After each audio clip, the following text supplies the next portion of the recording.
I'm ordained. Can I baptize you? Is that when you dunk me in the water? Yeah, that's when I dunk you in the water until you stop breathing. Is that like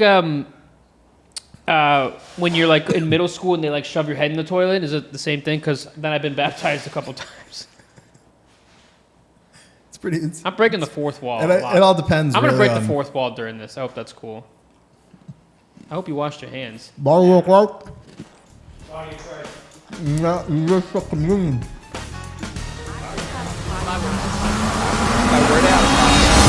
If I were to have a podcast. All right, I'm hunched over because there's a mic. All right, are you ready? There's two mics. Actually, are you ready? Four. All right. Kevin, if you were to have a podcast, what would be? If I were to have a podcast, that's a good question. All right, well, I guess this is going to get deep real fast. Yeah. Well, Okay. Earlier this week, I was alone by myself for a little bit too long, and I like where this is going. I started thinking. Well, it wasn't not quite that direction. It was more thinking like, what do you do? It's more like about adult life. Like, what are you supposed to do with your life once you've kind of crossed the majority of your milestones?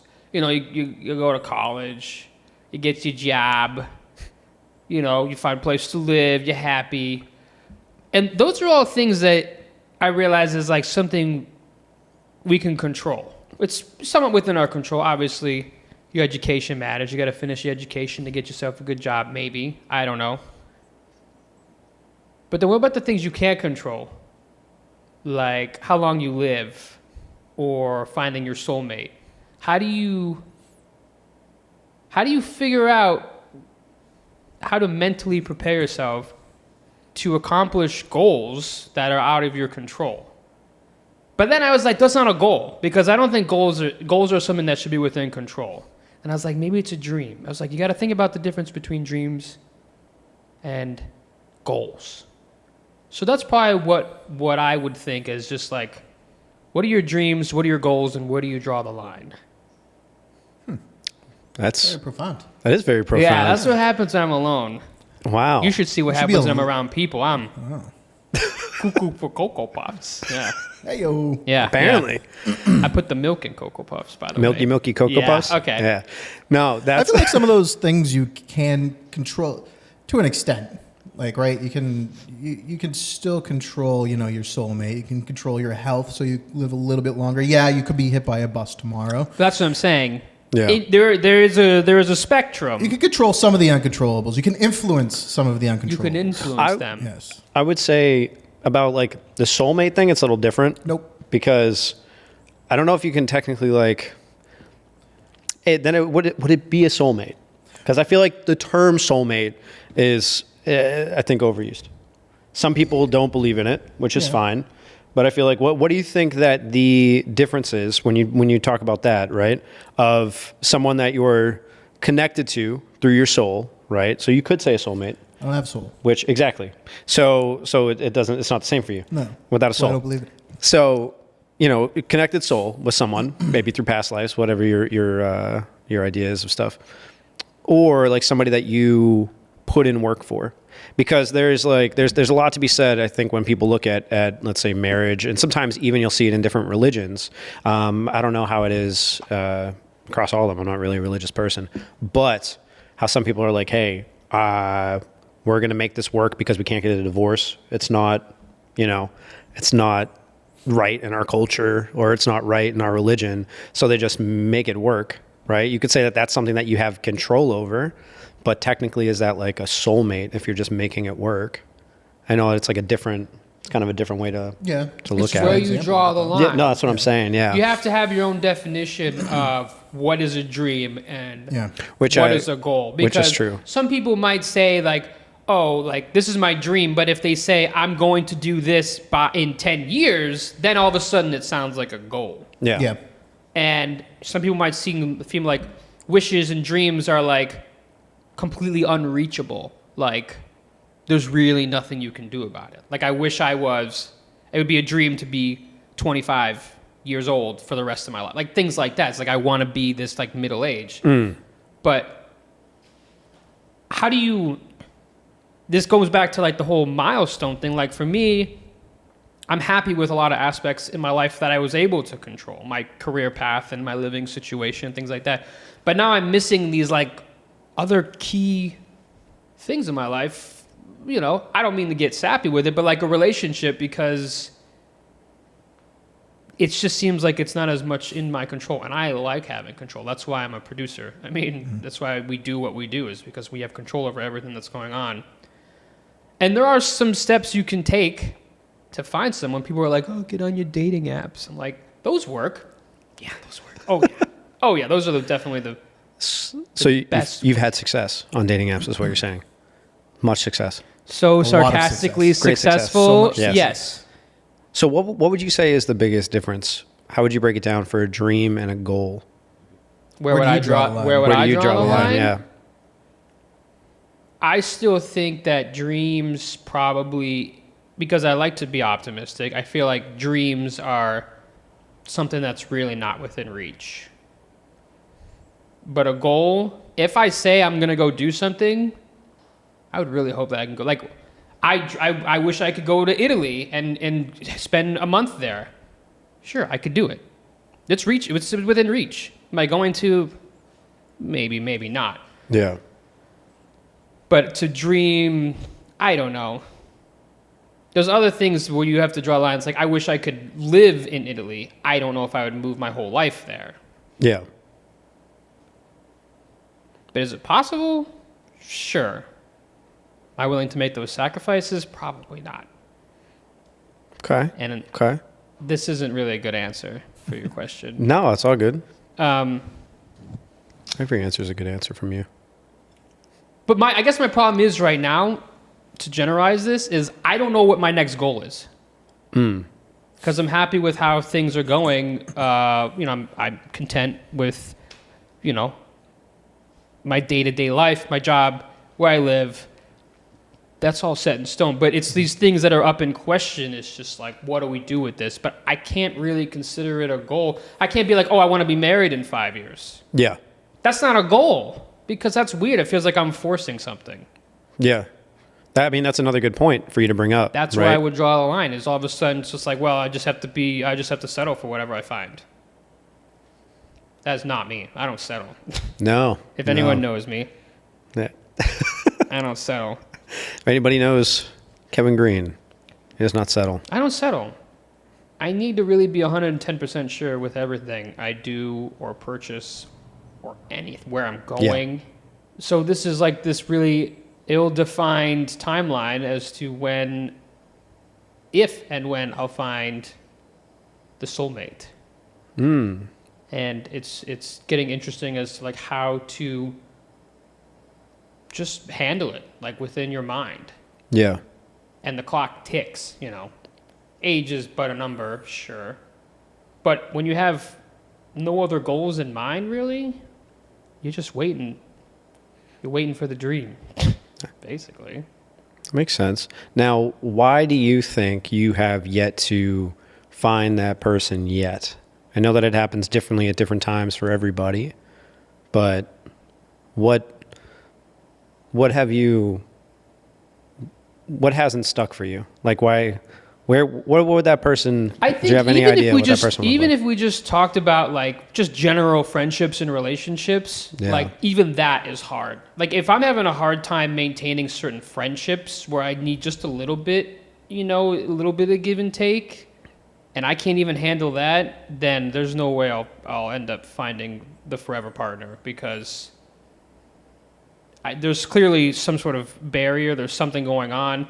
It might be them with the barrier. Like they might have just gotten married. They got kids. They live far away and have no car. I don't know what it is. But if I have a hard time maintaining and establishing new relationships with just people, it feels like finding the right person for the end goal or dream, depending on how you think about it. Yeah. It feels like that's even more difficult, because I'm just looking for someone to hang out with, and people are they're flaky. People are busy, and that's fine. It's just all within age. Like when you're in college, everybody wanted to hang. We everyone makes plans. They call you up. It's a 50-50 thing. But then when you end up having all your friends into these relationships and partners, it becomes a lot more difficult to keep the social life going. And then all of a sudden, people are like, oh, you need to just find like where the single folks are at. And, you know, it's not that easy. They're like, oh, try to like find a new hobby. But then now we're forcing new hobbies. I shouldn't have to like become a yogi to find someone or find connections. I would love to see that. When I'm not into yoga. Well, this just became a dating show. It did. Tell the audience. It's not supposed to be. It's not supposed to be about dating. Yeah. It's supposed to be what people think. Yeah. Yes. About, because some people might already have their soulmate and they might feel like they'll never find their forever home or where they want to live, like what city or state, and they're like, I don't know.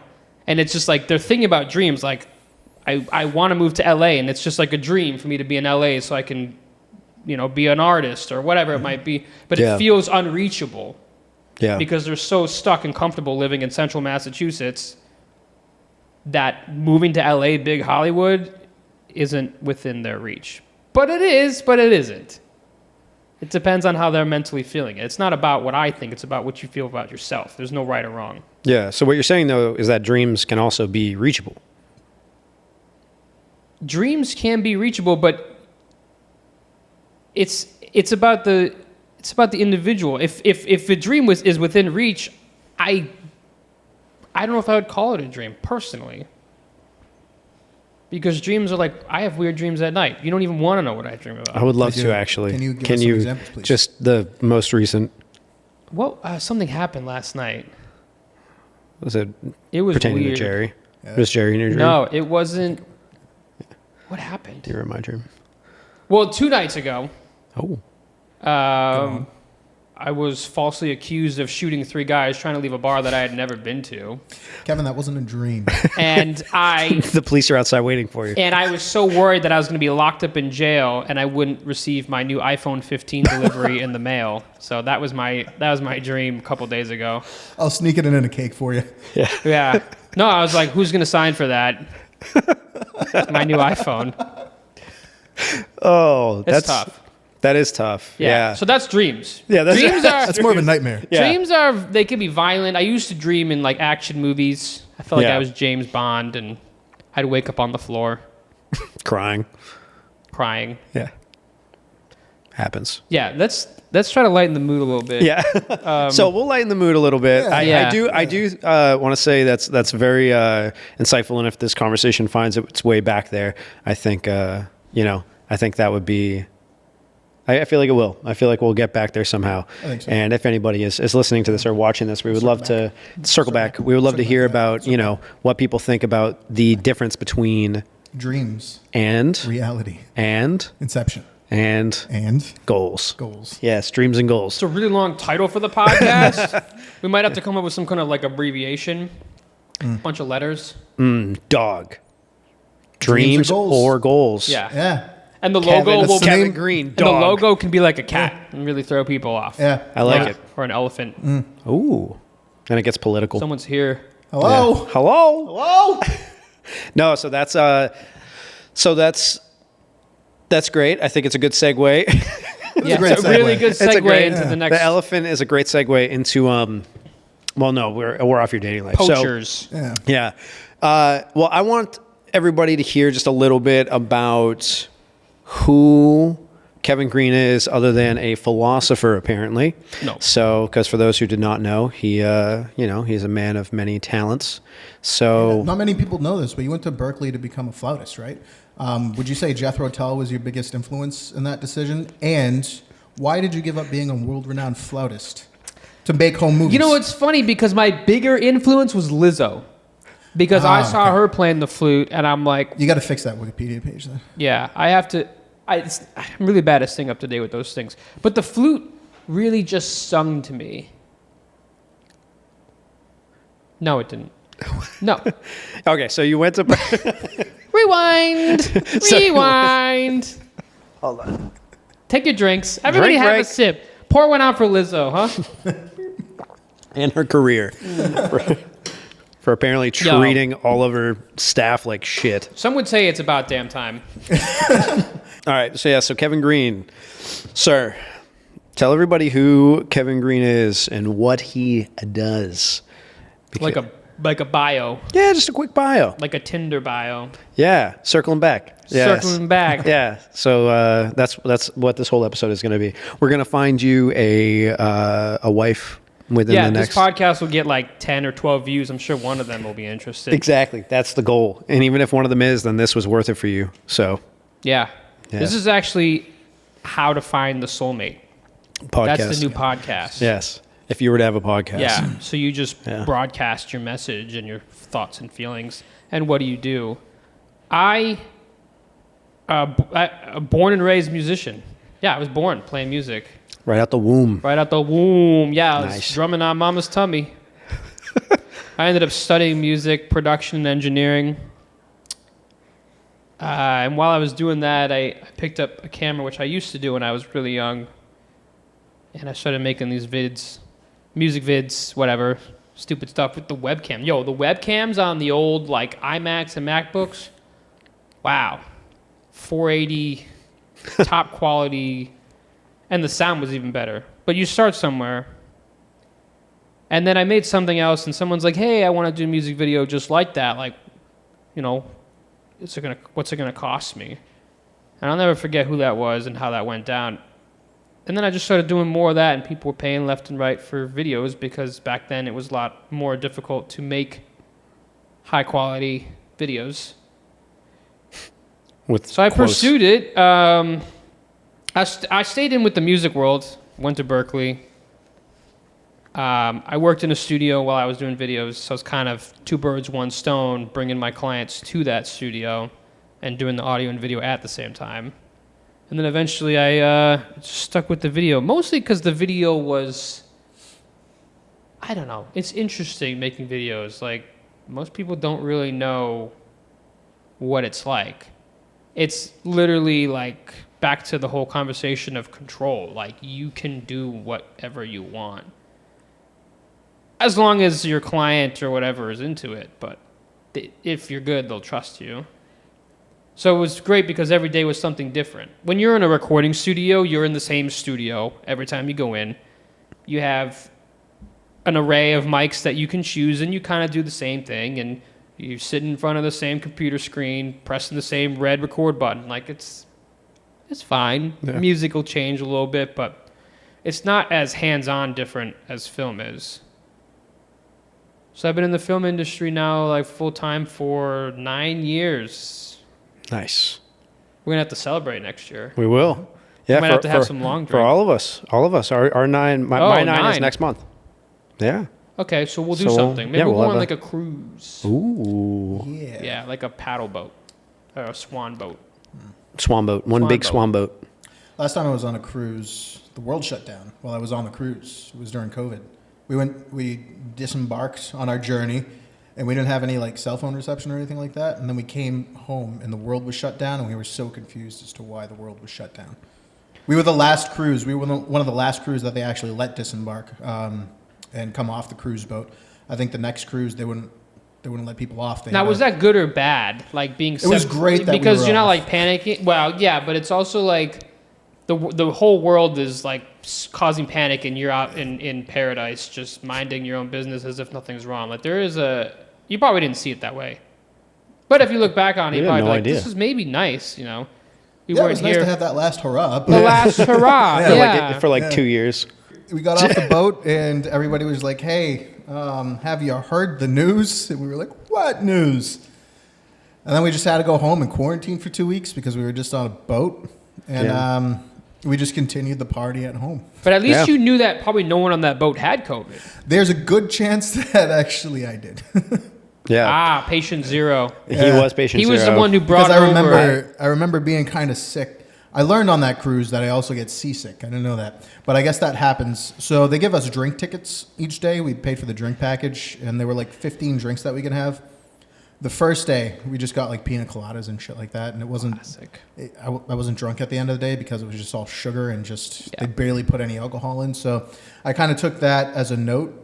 And then the next day, I wanted to get my money's worth on the drink package because, you know, I paid for the drink package. I want to get my money's worth.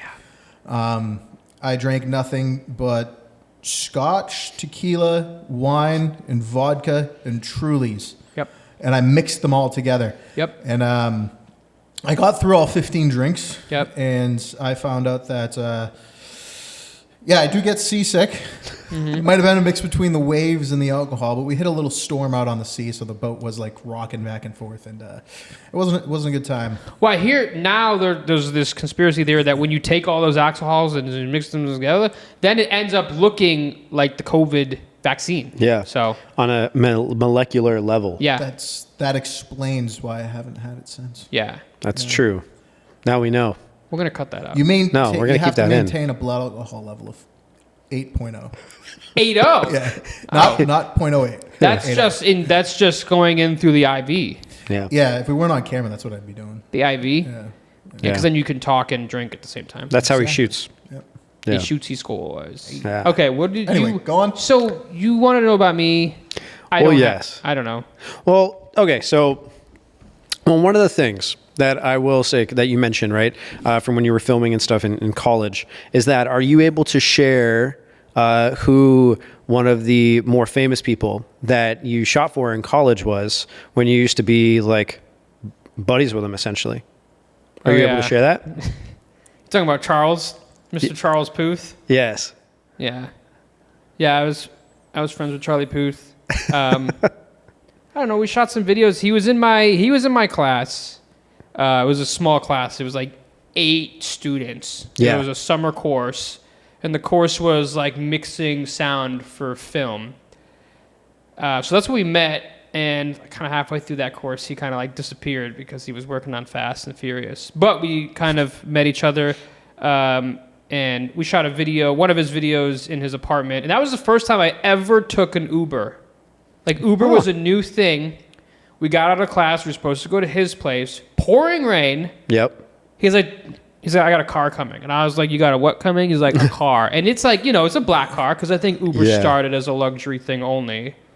So we drove from Berkeley, which is Heinz Convention, to basically he lived by like the Harvard Club. Yep. It's like 2 blocks. We couldn't Yeah. walk in the pouring rain.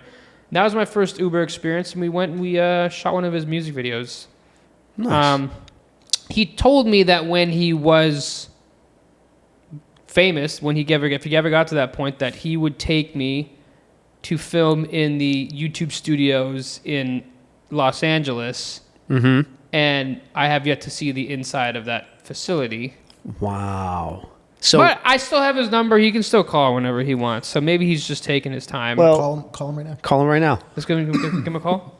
Call Charlie Puth right Do it. now. Yo, he's the reason I have a Twitter that I don't use too. You should 100% just call him. All right. Please. Look at my phone trying to update itself. Wow, okay, this is a sign. I don't know what it's like asking me to like customize. Yeah. This is a lot of options here. I'm not sure what I'm supposed to do. Call Charlie Puth. That's what you're supposed to Okay, do. hold on. Continue. Dude, I don't know. Like this keeps cancel. Set up later in settings. Excuses. Okay. He doesn't even know who Charlie Puth is. I honestly have no idea who the fuck he is. You do. No, I don't. You really have no Who's idea who Charlie Charlie Puth Puth? is. He's a very talented musician. Oh, okay. Yeah. Who's like a very What if I known text name. him? I'm gonna shoot him a text because I don't want to interrupt this. Said Fast and Furious. Oh man, he definitely changed his number because it's not showing up that I can iMessage him. Wow. I'm gonna just say, shame. hey, what's up? I don't know if you can see that, but I'm going to let's look at the last time we texted each other. Maybe that's why, because this is not gonna go through. I really hope it does. Oh, there's a picture here. Maybe we'll upload this to the video. Here's a picture of me wearing a Charlie Puth shirt. Can you see that? Yes. That's amazing. Yeah. So he gave me a shirt when his album came out. I think that's the Ego album. That's really nice. He's like, hey, instead of bringing you to YouTube, here's a shirt. I still have the shirt, but it's really small on me now. And then October 31st, it was Halloween 2013. So about 10 years ago, Jesus. he paid me. Well, that's He good. paid me for the shoot. So, That's a plus. Good job, Charlie. he was a good guy. Yeah. Was he? And he was good to work with, even as like a kid. I Yeah, mean, he was technically yeah. like a kid then. Yeah, I mean, Both he was a nice guy. He was really bad with eye contact, and he was kind of a little shy, but he was talented. Yeah. I'll play. What would I know? Yeah, what would he know? you gotta What would he sing know it, from sing Charlie it. Puth? Is Me he a sing it. singer? Yeah, he's also like very. What does he have? Perfect pitch. Yeah, it's Oh, got really? perfect pitch. Yeah. Which, in my world, that's not uncommon. I know a lot of people with perfect pitch, but Yeah.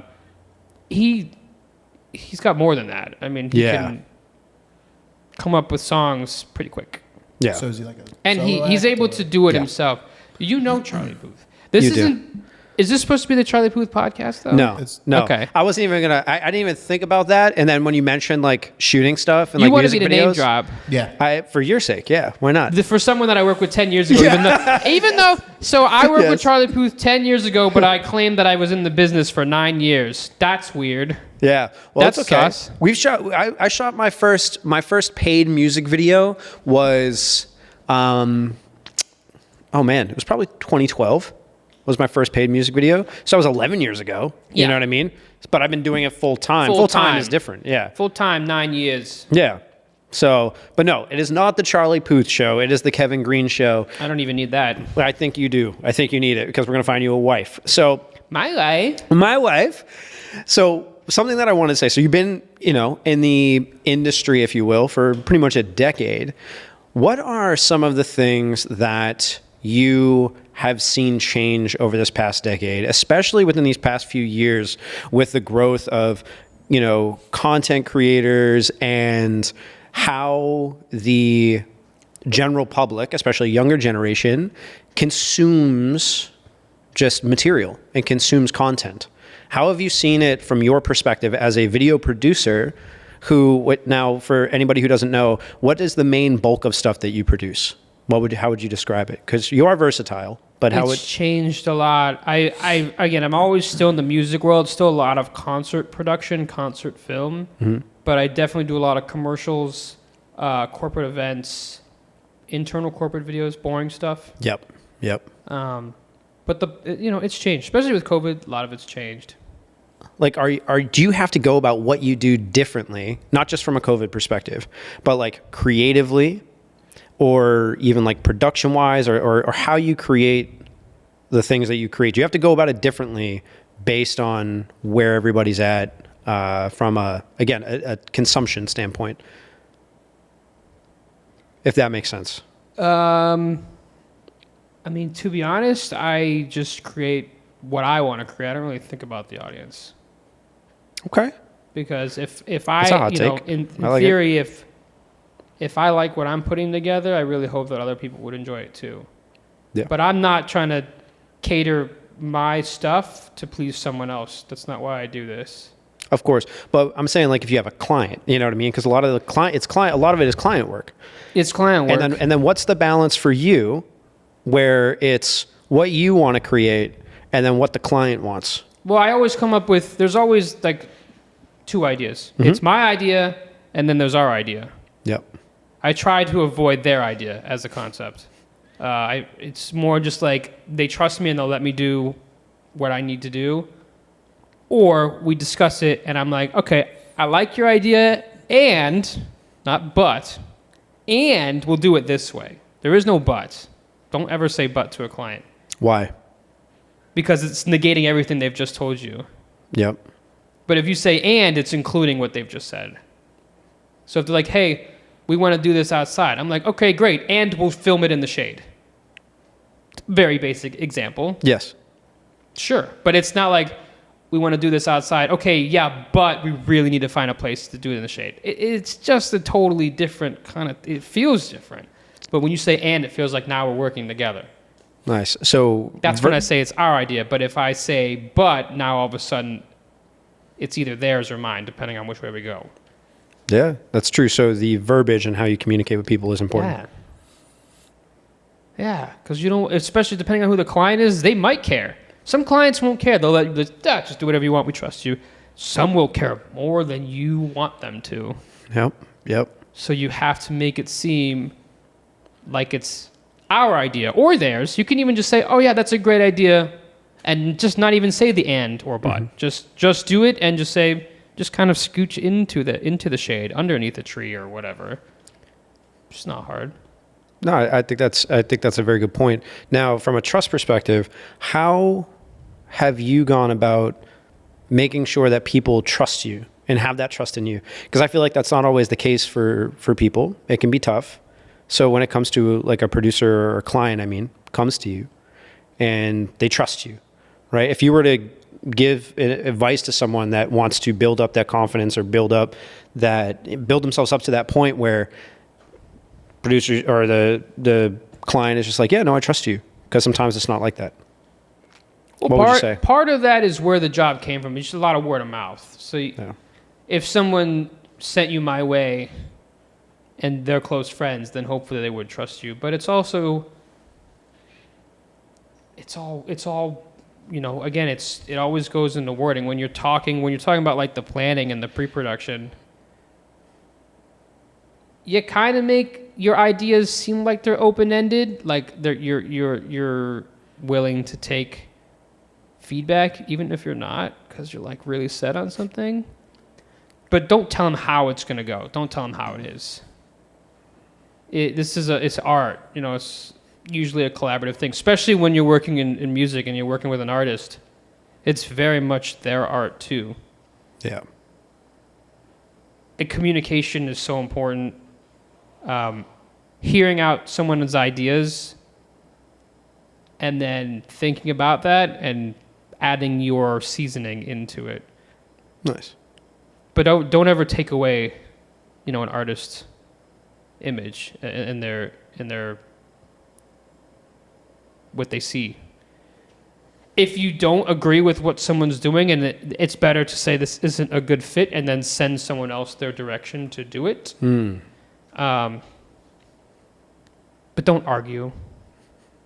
Don't tell someone that they're wrong because they want to do something or you just don't think you can do it. I don't know if I'm answering your question. Yeah. No, I mean, I think that's good. I think that, you know, something along those lines that I wanted to ask was, you have become, if you don't mind me sharing the nickname, you know, that we all have for you, Kevin, the money man, Kev. K Greene, get that green, get that money, get that bread. The money man? The money man. You started that. Yes. He actually didn't even start that because no one else calls me that. It's just a you thing. Yes. Yeah. Money man Kev. How did you become the money man? Make your mistakes early and don't make them twice. Ooh. Yeah. What was a mistake? What was one of the biggest mistakes that you made that you learned from that you're very thankful for that happened very early on? Either get your payment up front or make some kind of agreement or payment plan. Don't just say, oh yeah, you'll pay me when it's done. This is not how this works. If you've ever had a contractor work on your house or something, they don't say pay me when it's done. They want half up front or something, a down payment. Especially if you're buying a house, they don't say, yeah, pay us later. That's not how that works. What? That's not? That would be weird. Imagine if you like bought a house, moved into it, and you're just like didn't ever pay for it, and what would happen? If anybody would find a way, It would be me. Gerry. It would be Gerry. Yeah, you a squatter? Yep, I am a squatter. Gerry the Yeah. squatter. Certified squatter. Yeah. That's how I make Certified it. squatter. Like you're Kevin the money man, he's Gerry the squatter. Jerry the Yeah. squatter. Yeah. Squatter with two But A's. yeah, when you make a mistake, take a note, and also tell people that you work with that, hey, I fucked this up. Don't let it happen to you. So like people in your industry. Yeah. Yeah. People that work for themselves, even in general. Yeah. If they're selling a product. Let's say they're making. Or service. Let's say they're in pottery. Yeah. You know, you don't give someone pottery and say, oh yeah, just pay me when you can. We're providing a product and a service, so it's a little complicated. But I think that's why you need to split it. And you could do the half up front for the service. Yeah. And then when it's done, but you can't deliver it. Don't deliver it. You can say, hey, it's done. You can view it, whatever. But you don't put it in someone's hand. There's exceptions when you have a working relationship. But if it's a new client, especially, you know, independent people, you don't want them to take and run because it happens. I have a blacklist. It's very short and it's very old. But there is a list of clients that still haven't, you know, finished their commitments. and they'll forever live on that list. When was the last time you added to that list? It's been a very long time. That's probably That is good. 7 or 8 years. Wow. Yeah. pretty Maybe good. 2016 is probably the most recent. Name drop right now. I can pull it up. People that I probably won't see again. And these, because it was 2016, we're talking, you know, a night out to dinner money. This is not money that's Yeah. going to pay the rent. Yeah. So it's not worth hunting them down, but it is worth never seeing them or working with them again. Because I'm like, course. this is crazy. Yeah. Oh yeah. It's not even that much money, and it's fine. And if someone's like, hey, I'll pay you for that later, but I also need to film this, and then all of a sudden it starts stacking up on itself, don't do that either. That's what I'm saying. Don't make your same mistake twice. Yeah. That's the easiest way to learn. The easiest ways to learn are learn from the mistakes and to just do. Just go out and do it. Just do it. Just do it. Just do it. You should trademark that. Just do it. Yeah, I've never heard that before. I think that's is that. Whatever do you come up happened with to that phrase? guy? Is that Shia LaBeouf? Yeah. Shia LaBeouf. I haven't seen him or To my talked knowledge, to he him in a while. went to therapy. Therapy? Yeah, he went to like a not just therapy. What is it called? When you go to somewhere where you need to like rehab. He went to like a rehab and a Rehab. therapy, and he like changed a lot of his mindset around and stuff. Live tweeted an acid trip once. That's a trip to go down. Yeah. Yeah. Did he? Yeah. Yeah, One-way he was ticket. he was into that performance art stuff for a while. Yeah. I remember there was one. I think he was like he was in an elevator and he just stayed in an elevator like all day, and like live streamed I it. also have a passion for elevators. You do? Oh man, how we did your gotta- passion for elevators start? Okay. We're in the elevator. We are in it. I don't Yeah. know. I don't know what happened. Maybe we should drop some of those clips into this. Yes, you'll send me if this some. makes the cut. Yes. So if you're watching this on YouTube, you will see it right now. And if you are listening to this, then go to YouTube and watch. Yeah, Watch these clips. there's oh yeah, I have compilation cuts. Yeah. I think they're either Facebook or YouTube. Yeah. Oh yeah. I don't know. I think we started yelling because we yell. I like to yell. And also the sound of my elevator was just the most satisfying ding-ling-ling. You know, Yeah. you just got to ring the bell. And you got to let everyone else know that it's coming. Everybody in that 5-story building, they knew They who was gotta ringing it. I mean, it was nice. It was real nice. You just need to find someone that will be down to, ring your bell for the rest of your life. I need a lady to ring my bell. Ding, ding. Go down in an elevator with it. And I mean that only in an elevator. Yes. We need someone where there's harmony and your bells can ring together forever. My parents are going to watch this. I hope so. I like your parents. I met them finally. Other Oh, people. yeah. Let's talk about them for a second. Yeah, let's. Actually, I do. That's a great segue. Yeah. First of all, Yeah. hello, Susie and Greens. Stevie. Susie Hi, and Mom. Hi, Dad. Stevie. Yeah, they're Hi. probably renovating Hi. their bathroom I right miss now. you. Still. We Miss miss you. you. I had the pleasure of meeting them finally because Great people. Yes, awesome people. Awesome. They will buy you Chick-fil-A. That wouldn't do anything for me, but You can know, have the French guys, French fries. I'll have the French guys. So how much would you say that their support, because we've talked about this before, but that your parents' support in what you did factored into, if you will, your success in being able to do this for as long as you've been doing it and just all the things that you've done up to this point, because they seem pretty supportive of you. It's interesting. Before Berkeley, Maybe I'm wrong. Maybe they hate you. Maybe I got a I'll really have bad. to ask now. You That's had me okay. second guessing the whole thing. Susie and Stevie. Susie and Stevie in the comments. Let us know if you hate Kevin. All right, go ahead. Yeah, drop a like and a subscribe. I was at Ohio State before I was at Berkeley. Just doing the normal thing of just like studying engineering because I was good at math. Turns out I wasn't all that good enough. So I was doing fine. It's kind of lame, kind of boring. But being at Ohio State was like, oh, utopia, let's party, whatever. I didn't even drink. I didn't drink at Ohio State. I was just like around the drinking, but it was like, this is really fun. But then you realize like, this is not life. This is utopian world in a campus that's just fenced in and you don't leave that box. Anyways, when I applied to Berkeley, my parents saw even just the application fee was like triple the normal cost of an application fee, and they were not happy about that. And they weren't even really sure about the whole music thing, even though it was a big part of my life growing up.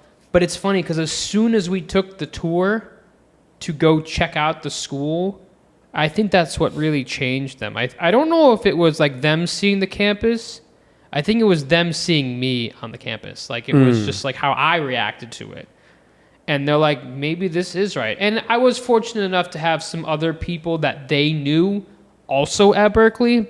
There was a drum teacher at Berkeley that was my teacher, so it was also helping kind of with that whole trust fall as the transfer was happening. But also there's like the whole financial thing, and we made it Susie, Stevie, and I, we kind of made a verbal deal, is like how the money and the spending was going to go. But when I was in high school, I was hustling. Like I didn't have a real job, but I was teaching drum lessons for many years. And they saw me making this money, but they didn't see me spending it. And that could be part of it. It could be part of the whole money man thing that you mentioned, is just like, you're 16 years old and you're making, I don't know, I was probably making like $100 every Sunday, which, as a 16-year-old, that's not bad. It's really easy money and it's enjoyable teaching. Yeah. I could have bought alcohol and drugs. I wasn't even into that stuff, but like you can buy stupid stuff. They didn't see me spend a dime of it. They saw me saving it. Nice. So I think they probably don't even realize that. They probably don't even think about it, but I think they saw how responsible I was with money, that they're like, oh, like, we might have to pay for his school, but maybe he can pay for everything else. He'll find a way to pay his rent and feed himself and things like that. And, there was a slow transition of them helping me out, but obviously they can't sustain it. They're trying to take care of themselves, They knew Boston was expensive, but I think they saw that I was able to make it work.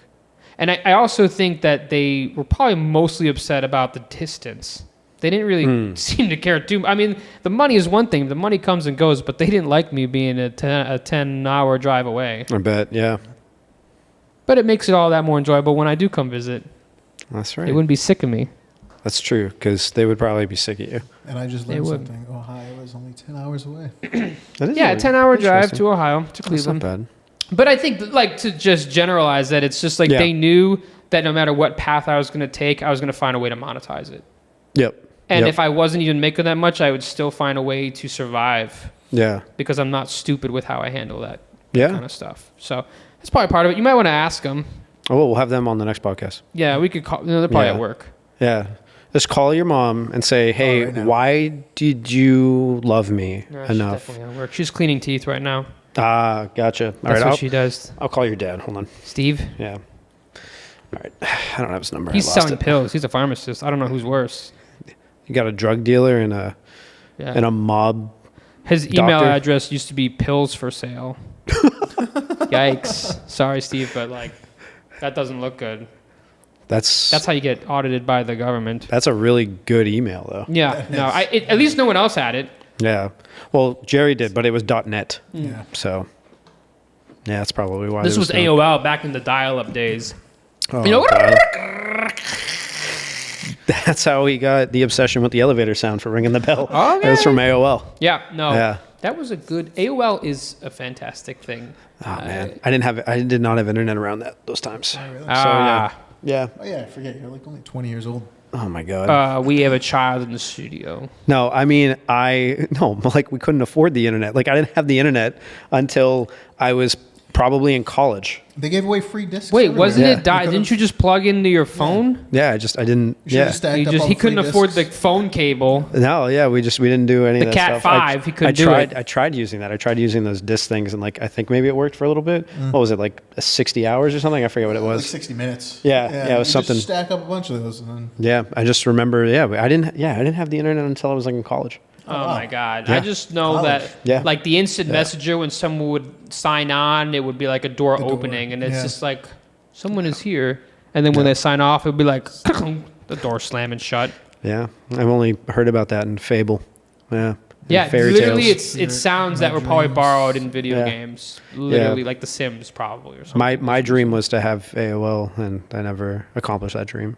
So You can't out now. of your Yeah. control because you weren't the one paying the bills. That's There you right. go. See, even the smallest thing like that. yeah. Although he could have hustled just like you did in high school. Yeah, you should have had a job. Yeah. You I should have did. been working at Domino's tossing pizzas. You know how I hustled in high school other than working at TJ Maxx? Oh, your shout favorite out job. TJ Let's talk about TJ TJX. Maxx. Never mind. For another time. But no, one of the things that I used to do is at lunch, and I think you'll appreciate this as the money man.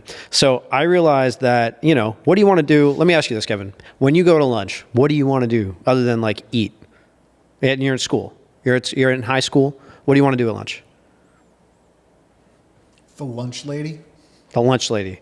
Other than doing the lunch lady and just having lunch. You want to hang out with your friends. I want to socialize with the people sitting across from me. Exactly. And I realized that. So something that I used to do was I used to offer to people to actually go get their lunch so that they could sit and hang out. And what I would do is they would give me money and I would just keep the change of whatever I went up and bought. So I would go up, I'd go wait in line, I'd get everybody's lunches, I'd go get snacks from the a la carte thing, and then I would just keep people's change. And so that's what I used to do. And I just used to like forgo my lunch and I would just eat like a little bit. I wouldn't really socialize that much so that all my friends could socialize. And then I would just go and buy all their stuff. And that was kind of like a little side hustle that I had in high school. And I saved up some money doing that. So my hustle was similar, but all I did was go around asking for quarters so I can get an M&M cookie. And they were only 50 cents, so I'd be like, I would just ask people if they had extra quarters. A lot, smart. kind of You similar have to to do you, it. but a lot less labor. Yeah, Like, I just That's- asked for the spare change, and then I'd go Change. up and I'd get they were like warm. I don't know if they were fresh baked, maybe freshly microwaved. Yeah. But man, those M&M cookies were good. They used to, we used to have some. Yeah. They used to be like specialty, like made Yeah, cookies because from I there. always my parents always packed my lunch. I never bought. Yeah. 'Cause something about waiting in line for food was never my style. I want to eat and I want it now. That PB&J. That's right. PB&J life. I used to hustle Pokemon cards in middle school. Ah, Yeah, I made a lot of money doing that. And, How would you hustle them? I would just sell them. I would buy packs and sell them. Nice. I would charge people a lot of money because I got decent cards. I guess I was kind of lucky. And I remember going to I think it was GameSpot, not even GameStop. No, it was GameStop. I don't know, whatever was in Drum Hill. I know what you're talking about. Yeah. Yeah. I remember going there with my parents, and like I went up to the register with a couple games, and like we're not fucking buying any of that. What are you doing? I'm like, no, you're not. And I pull out a wad of cash, and like, where the fuck did you get that? And I used to just hustle and save and buy video games with it. Unfortunately, not cookies.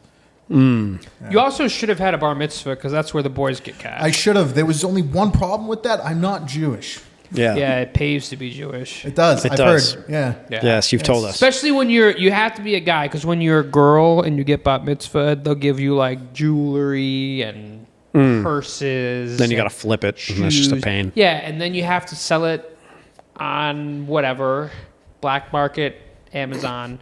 But when you're a guy, they're like they're not going to get you that. They're going to give you cash and checks and bonds and things like that. Then you can go buy all the jewelry and purses yourself that Yeah, you want. Exactly. Yeah. You Yeah. don't have to keep the ones that they gave you.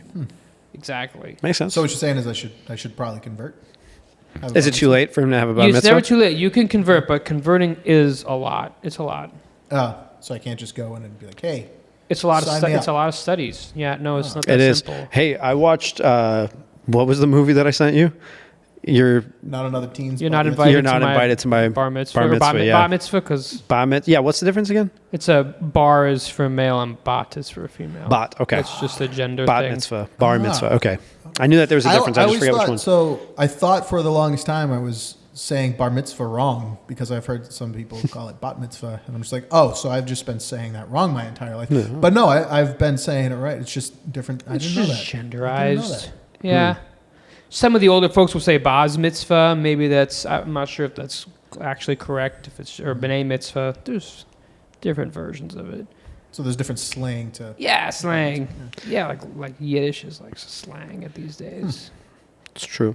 Like a yenta. Yeah. What is that? Wait, what does that mean again? Yeah, you be careful what you say, son. What is it?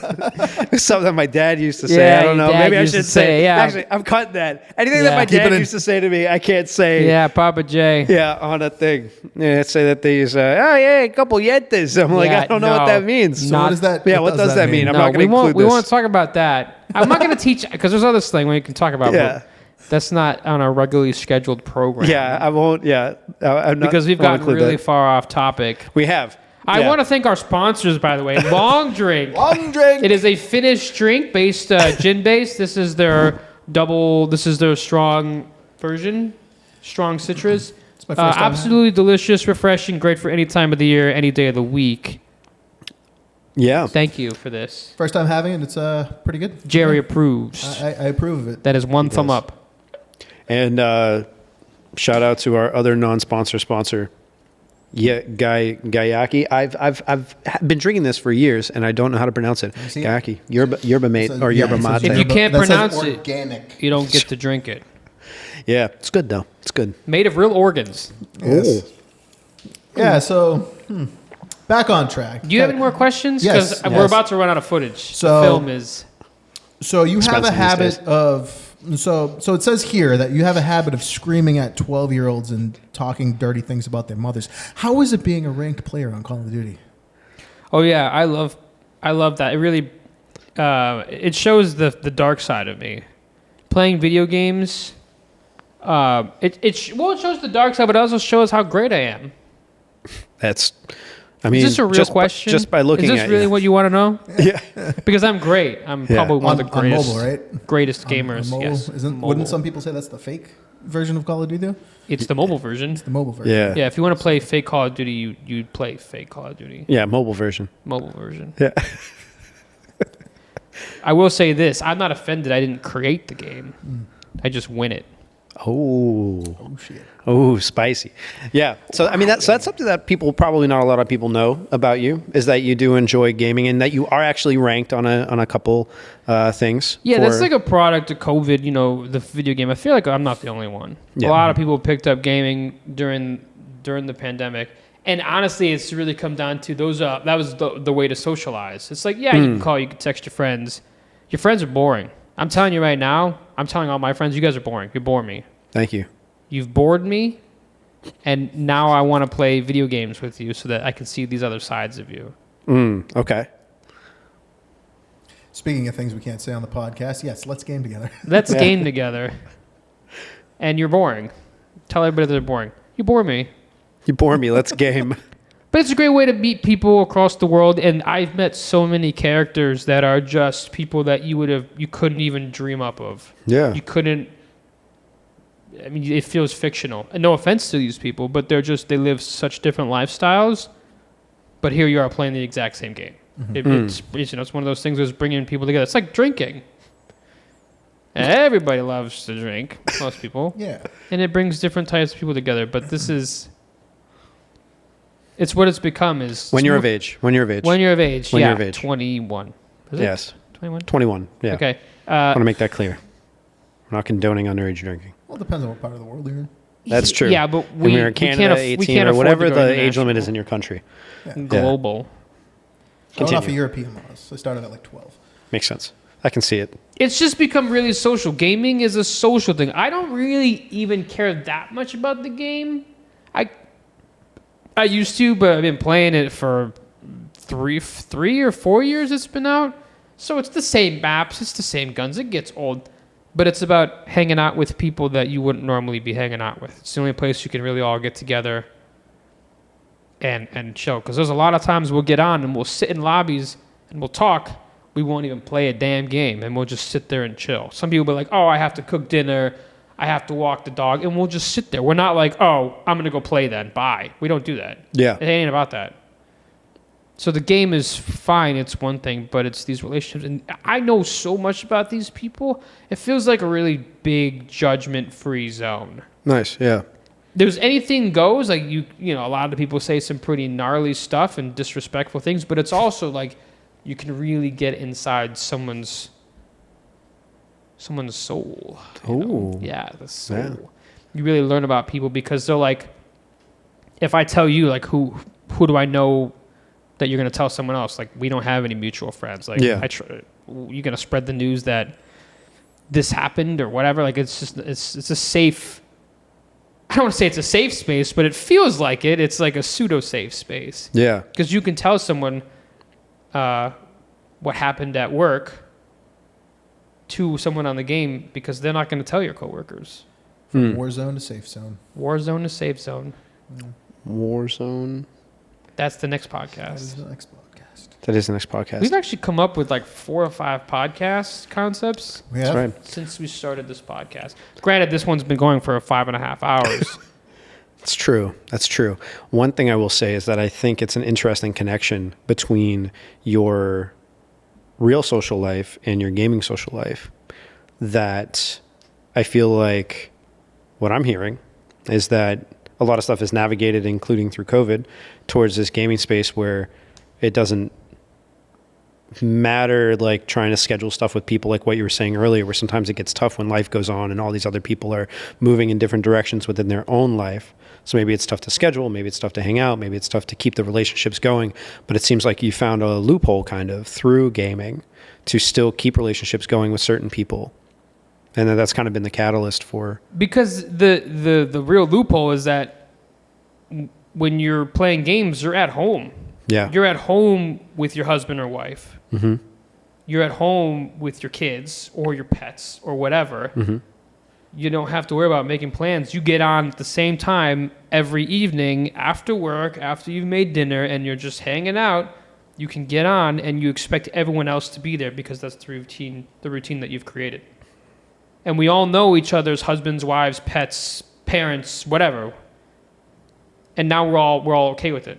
It's like we're all together while still kind of giving the attention to our real life commitments.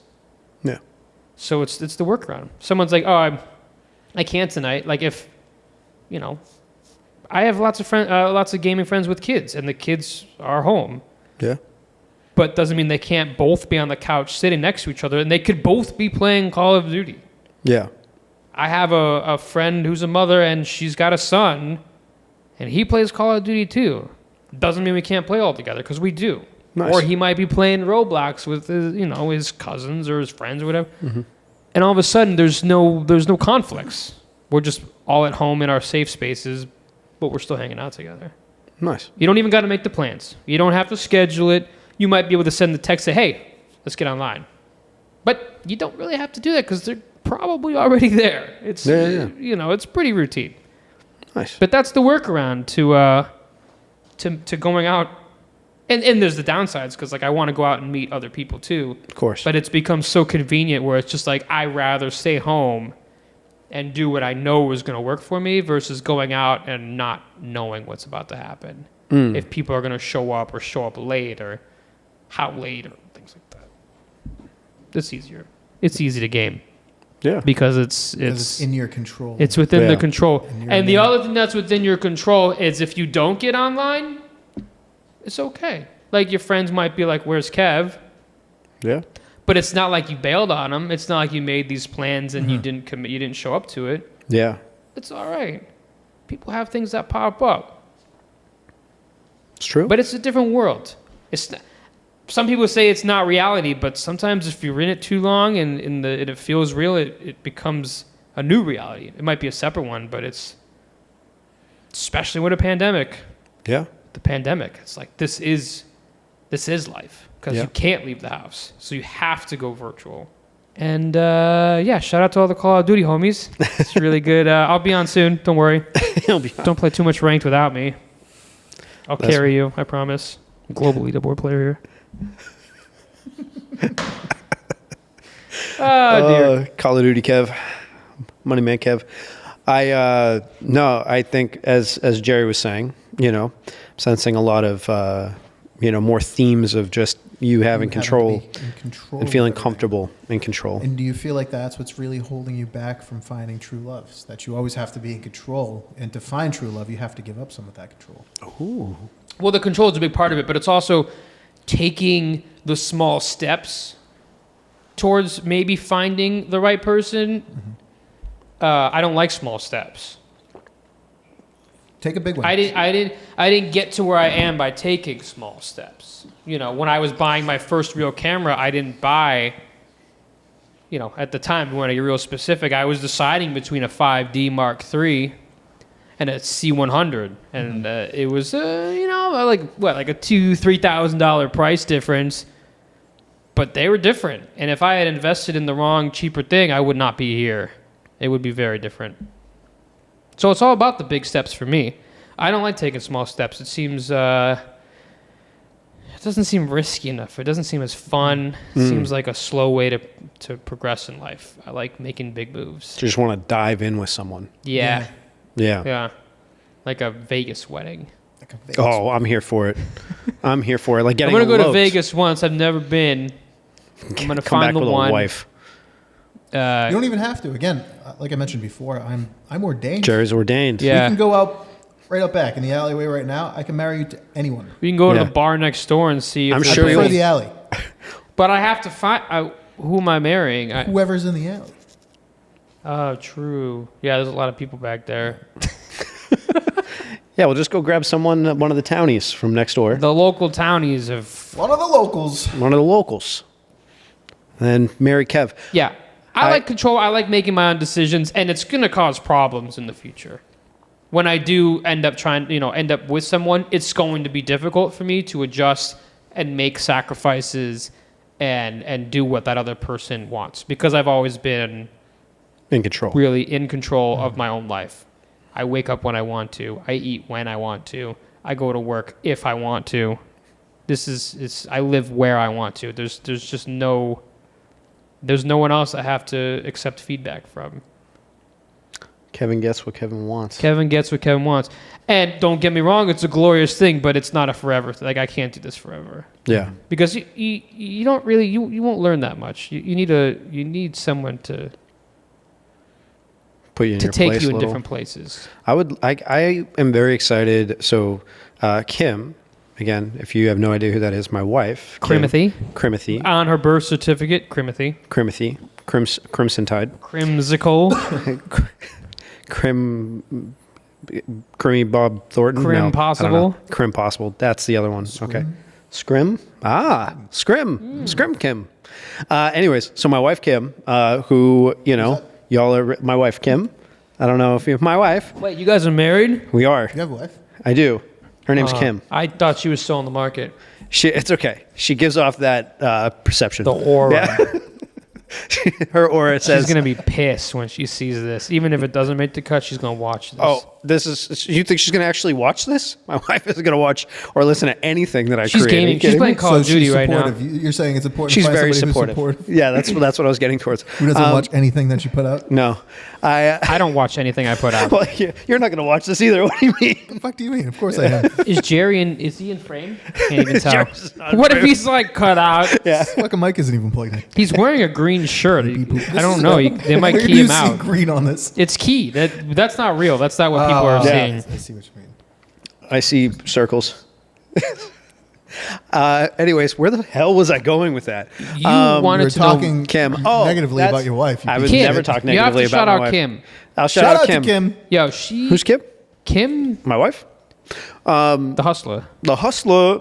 So Kim, so we're all very close friends with Kim, and Kim and I love you, and we have said for so long that we cannot wait for you to find someone who you just are able to open up with like that, and who you are able to have as a partner. We are super, super stoked for them to see the Kev that we all love and appreciate, that people don't always get to see sometimes, because I feel like for some people, and in some situations, especially with your confidence and your strengths, might not be as welcoming to some. Have you experienced that before, where it might come off like, your confidence might be cockiness, or like your personality might come off as a little bit more I arrogant? talk a lot and I talk loud, but a lot of that's changed. I feel like over the past few years, I've gotten quieter. I'm like more Why shy.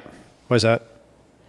I don't know. Like when there's a party going on, especially if there's like a party happening at my house and it's, it's for someone else Banger. maybe. Yeah. I usually kind of, I don't want to say I lay low, but sometimes I'm just not in the mood to be, man, this is going to sound really bad, but like sometimes I don't want to be the center of attention. That's my birthday.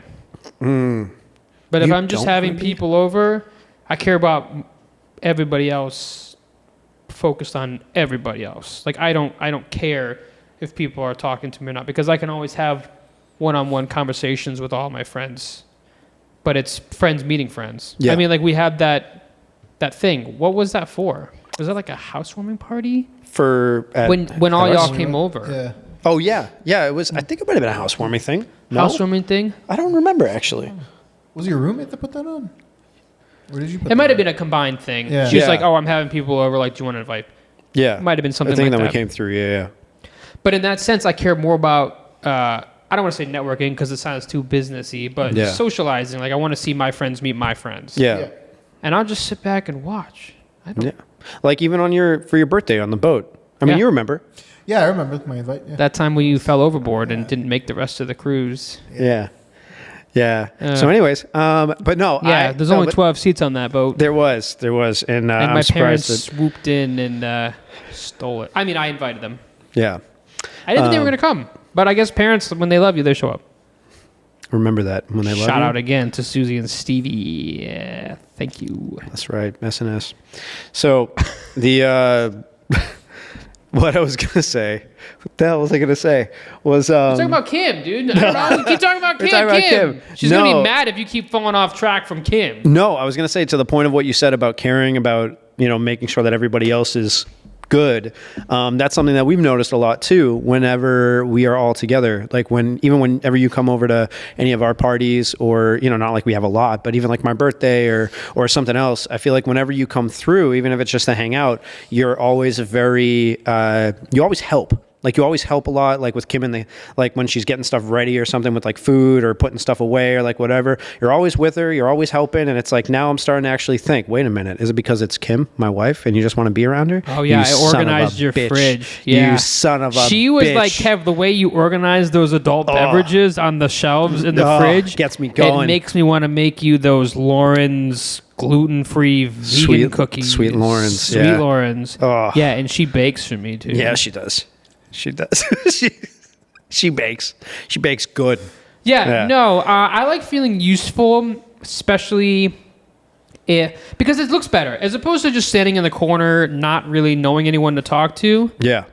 It's this tactic that other people should do. It's just like, I have no one that I really can talk to right now or really want to talk to because we haven't really started the party yet. Yeah. I just need to do something so I don't look stupid. And I don't, because if you're quiet and antisocial at a party and people see that, there's less of a chance that they're going to approach you and try to actually get you to join. It doesn't look good for you. Yeah. But if you look busy, they'll be like, "Oh, he was busy. He was putting drinks in the fridge. I'm sure he's a great guy." But sure if you he's you nice. hide in the corner and you coward, it's not going to happen for you. So, take that as a tip from Kevin Greene. Don't just cower in the corner at a party. Pretend to do something. Pretend to at do least. stuff. Don't do it because you're a good person and because you want to. Do Yeah. it as a tactic. No, I am Kim. Sorry, I'm not trying to help you out. It has Yeah. nothing. This is It's all a tactic. selfishness. Yeah.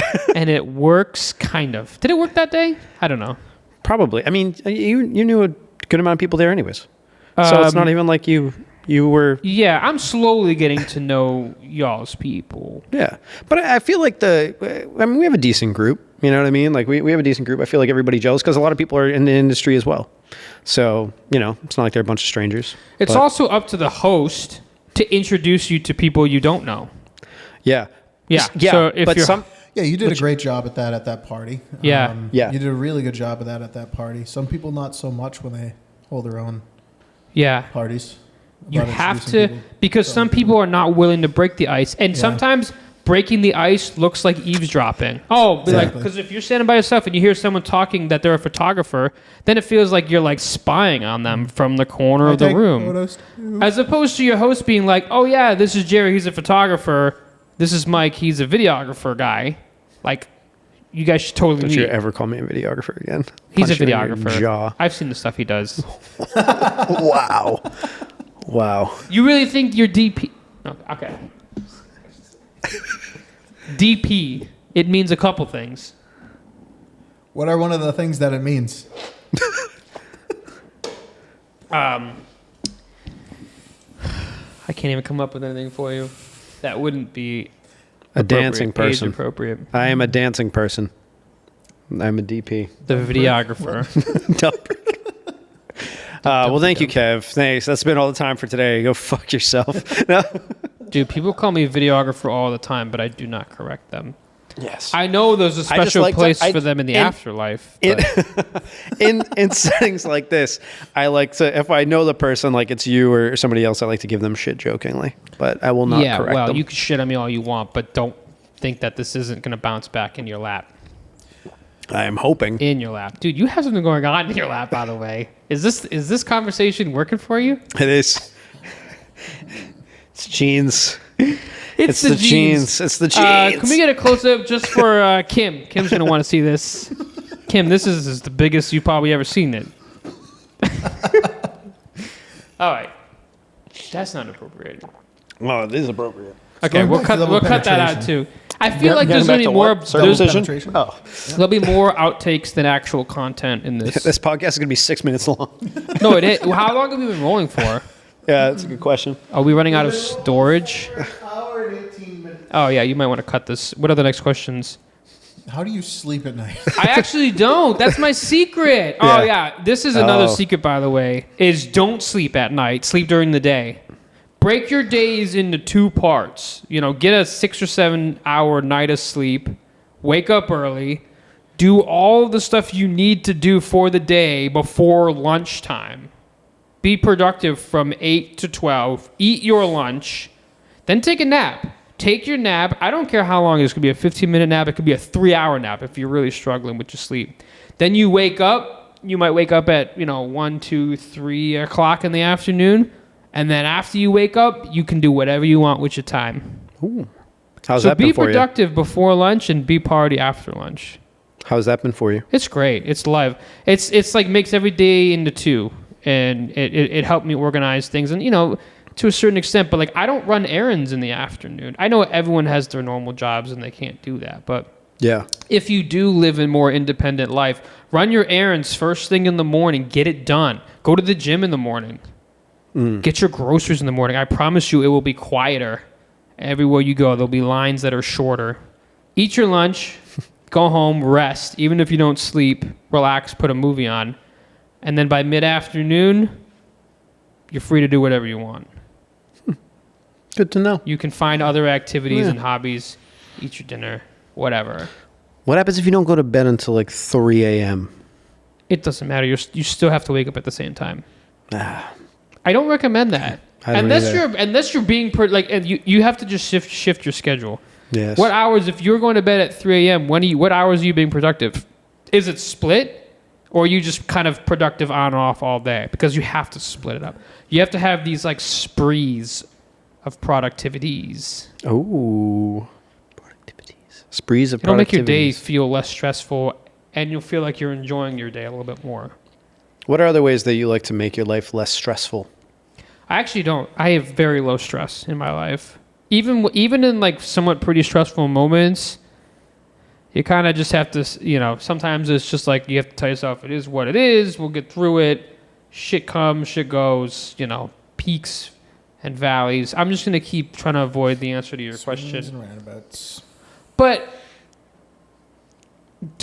the way how do you asking me like how not to stress so much is Long drink. long drink. Long drink. Back to our sponsor. Speaking of, this is the Finnish long drink, sponsored. Actually, we had to pay full price. Well, Gerry paid full price.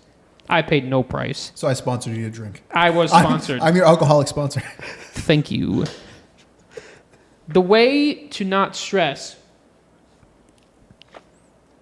is don't worry about things that are not in your control.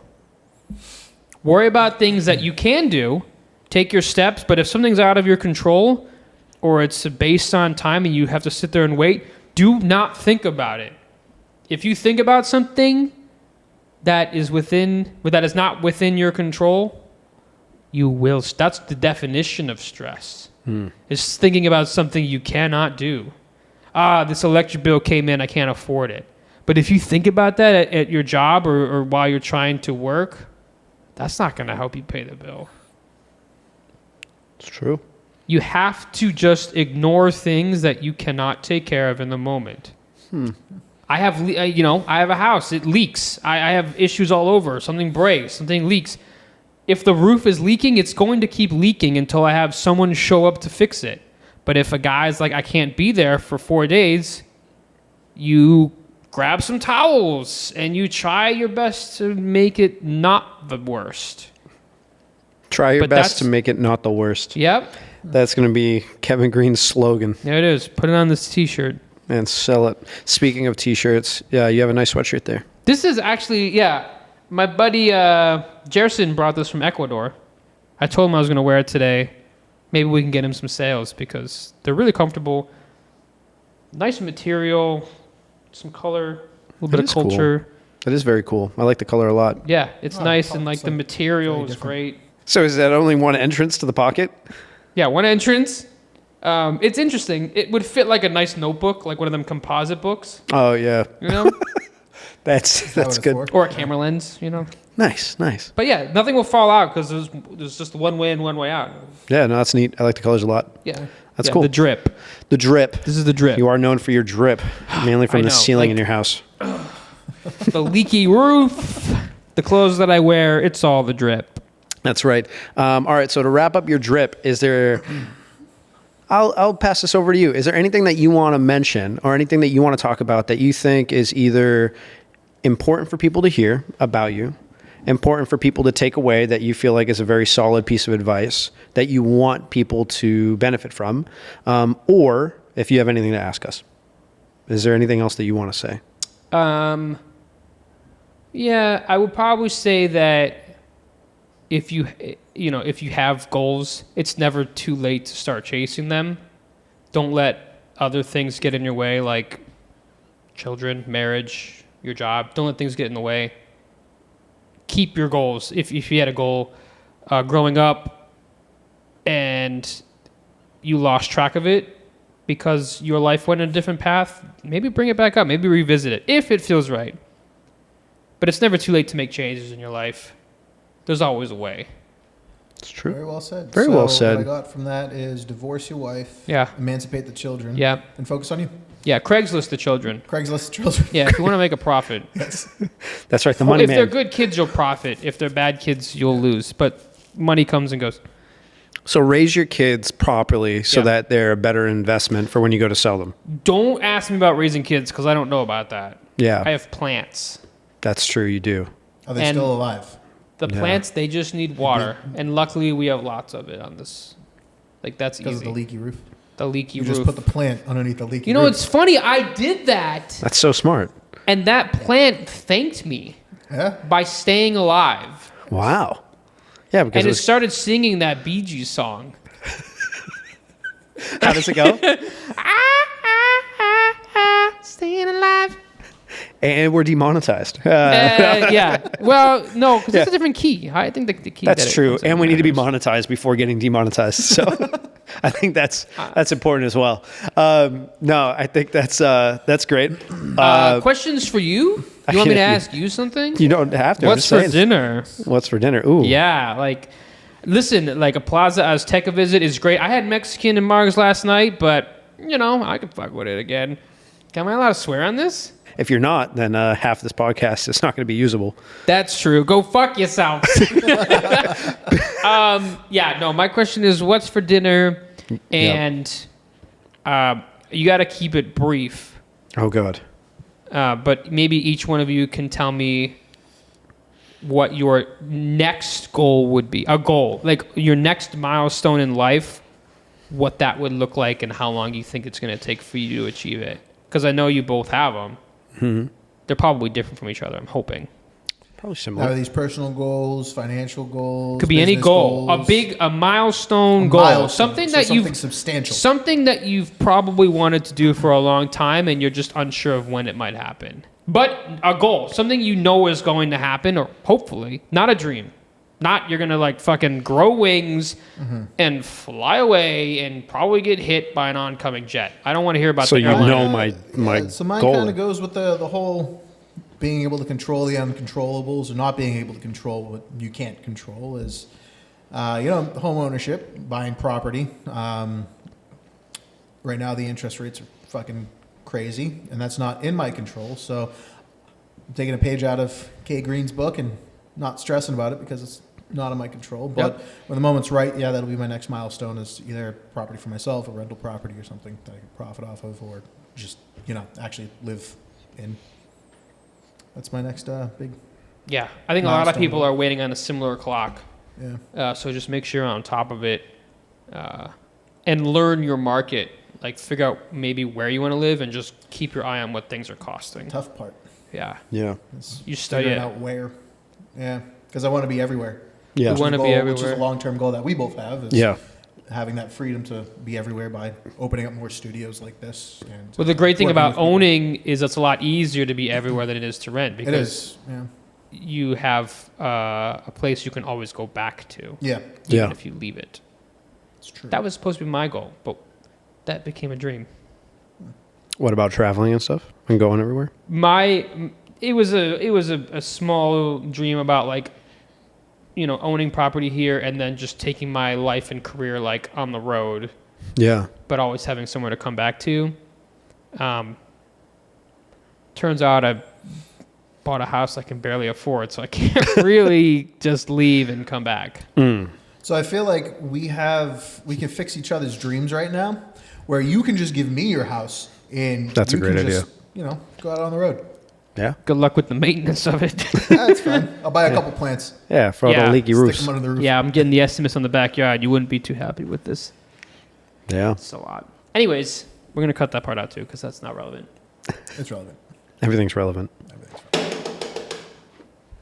What about Michael, Yes. the goal? My goal, I mean, Milestone goal now. Milestone. Milestone. So we've talked about this before, but A third cat. my third cat, yeah. That's pretty big. That's about 1 mile. I know, that is 1 mile. I don't know if I can run that long right now, but I would say that a milestone goal would be not even a house for me for residency. Because it's going to be a farm. I mean, eventually. I mean, that's the long term one. With We're not going to have a lot of land, for probably over a decade. So, but probably the next milestone will be another location, because that's how I'm viewing all of The my South Shore. investments. It's probably another 41st Studios somewhere. That'll be, I think, the next big milestone will be when we open up the second one, wherever that may be. Right? It could be somewhere in Mass. Could be down in Daytona. Could be in Austin, Texas. There's a few different options. But yeah, I mean, that's probably the next milestone goal, because I could honestly see me being more inclined to have us open up a new studio before I buy a house. Okay, follow-up question. How does Honestly. Kim feel about that answer? We've had that conversation. Okay. Yeah, 'cause But- we've had that conversation about our goals together, and she knows that. Because we were talking about like, oh, maybe a rental property, maybe something like that, like something as an investment as the next goal, or, a multifamily where we can live in one side, rent it out, do all that stuff. But I was thinking about it, and like, I feel like a huge ROI, if we're not just going to flip something, would be to have a studio, because of the potential ROI that can have comparatively to a short-term rental situation like an Airbnb, or a long-term rental like, somebody that actually lives in a unit that you're making money from. Because again, when you look at it like that, you can have, let's say for rent, I don't know, with mortgage and everything else, who knows, maybe the landlord is making like $300-$400 a month off of a unit, or off of a wherever they have. I don't know exactly what it would be. And then if you have like an Airbnb, maybe you're making, I don't know, $2,000 a month or something, maybe less after mortgage and expenses. But I feel like with a studio and how things are formatted, the potential to make a lot more is there. You just have to build it up properly. So that's the goal. So that all the other things will be more easily attainable for those longer term goals, like of a bigger house or land and things like that. For when we all have a commune that we all live on together. And Yeah.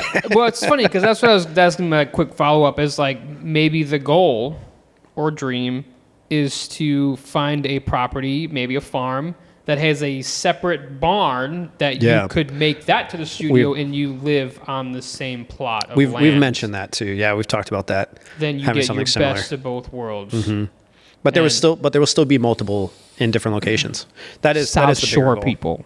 And probably one on the South Shore. If there is, when there is another one in Massachusetts, I think South Shore would be a good one. Just so we can have both shores. You have someone covered there to manage it too. Exactly. We're going to turn your backyard into the next studio. Yeah. It's small but mighty. Yep, that's what she said. So, Kevin, Mr. Greene, it has been a pleasure. It really has. Truly. Absolute. It has. We want to thank you so very much for doing this and being a part of it, and also helping with the set today. And who did the lighting? And lighting. Oh my God. Yes, because we always like to give a little bit of different look and a little bit of different flavor to each guest that comes through. This is the best I've looked today. I know, just today, but we should have seen you yesterday. Mm-hmm. Yeah, I had a mustache. I know, you were fine. Yeah, it kind of reminded me of, what is it? What's his name? Matt Damon, I think? Matt Damon? Gaston? I don't know. Gaston. I can see both, yes. Yeah, but yeah, no, it has been a pleasure. So thank you so much for coming on. Yeah. And thank you for, just chatting it up. We would do this without the cameras. We would. So we just, are able to throw this on, and I really hope that, you reach all of the goals that you have set for yourself, and, that some of those dreams do become a reality. And I know that it will happen because you're Kevin Greene, and everything that you want happens. So, Gerry. Mike. It's been fun. It has been. Kevin, did you have a good time? One would say. We will take it. Yeah, which one? Well, one of us. Yes. So we will, I guess we'll see everybody next time. Yep. And if anybody has any questions for Kevin, where can they find you? Where can they find you on your socials? We're not going to set this thing up again. It would probably be on the, I like my Instagram. We'll drop it in the, we'll do maybe a QR code. That's what people are doing. Oh, a QR code. But also, if people are actually listening to this as a podcast. Oh, you can scan the audio. If you want to message me on my Instagram, it's KGREENEPRODUCTIONS, K Greene Productions. Easiest way to find me. Yes, and you'll see a lot of goodies for BTS of projects that he's been on, and maybe you'll see, some of our faces. A lot of the stew. Yeah, a lot of the studio as well. I know, I got more things I got to post from you. I know, which I've been loving seeing. Oh, I know you love it. When I tag you, I'm like, he's going to buy me nachos. And that's exactly what I'm going to do tonight after this podcast. Nachos. Yeah. Yep.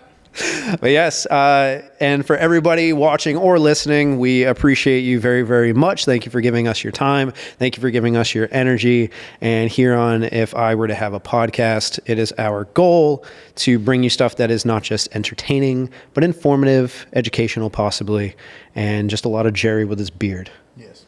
So if you want more of that, make sure to subscribe, to listen, to like things, to comment things, and to just follow along for whatever this is building into. Yep. So, Mike, where can they find us? Where can they find us? If you go on to Instagram, we are If I Were to Have a Podcast, all one word. That's on Instagram, If I Were to Have a Podcast.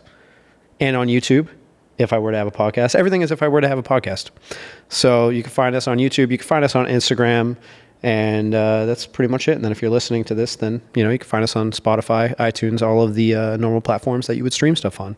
We got to thank our sponsors here. Long Drink, to finish Long Drink. It's great for drinking during the podcast if I were to have a podcast. Maybe we should have these every time until they actually sponsor us. I love that idea. Gerry is going to practice even when the cameras aren't rolling. Yep. I'm a method actor. I'm going to just all week. Because I don't know, when you're like, what do you want to drink? And I'm like, the Finish Long Drink. Brought to you by the 41st Studios. If I Were to Have a Podcast. If I were to have a podcast.